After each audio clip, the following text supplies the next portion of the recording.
17औं तल्लाबाट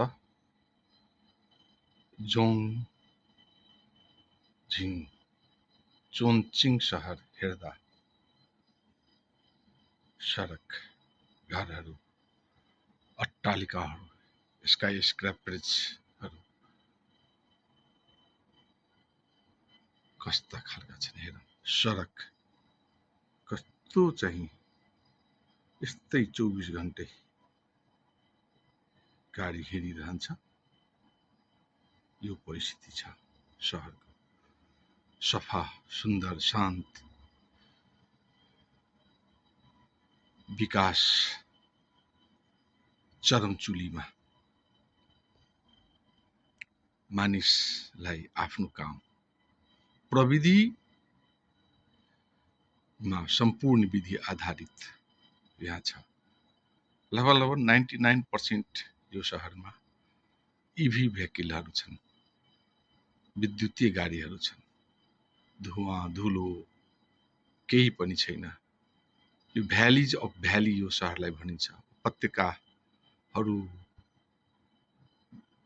उपत्यका सुन्दर। यहाँ नेचर, कल्चर, इन्फ्रास्ट्रक्चर, एडभेन्चर सबै कुरा यहाँ भएको। मानवलाई जुन चाहियो, बायोलोजिकल निड जसलाई फिजिकल निड भनिन्छ, साइकोलोजिकल निड, सेन्टिमेन्टल निड, यो सबै यहाँ छ। सेल्फ रिस्पेक्टको पनि रिस्पेक्टेबल निड पनि छ। रियलाइजेसन जुन हो, सेल्फ रियलाइजेसन जसलाई भनिन्छ, त्यो पनि यहाँ लगभग हुने प्राप्त अवस्थामा छ। अष्टावक्र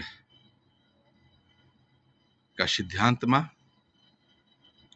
अन्नमय कोश, प्राणमय कोश, मनमय कोश, विज्ञानमय कोश र आनन्दमय कोश जुन देखिन्छ, यदि भौतिकतामा देखियो भने यो संसारमा अहिलेको यी सबै कुराहरू यहाँ प्राप्त भएका छन्।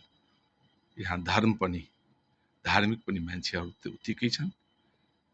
समाज सेवा, सोसल वेलफेयरमा पनि मान्छे लागेका छन्। हेर्दाखेरि यो चाहिँ राम्रा अवस्थामा देखिएका छन्। धन्यवाद।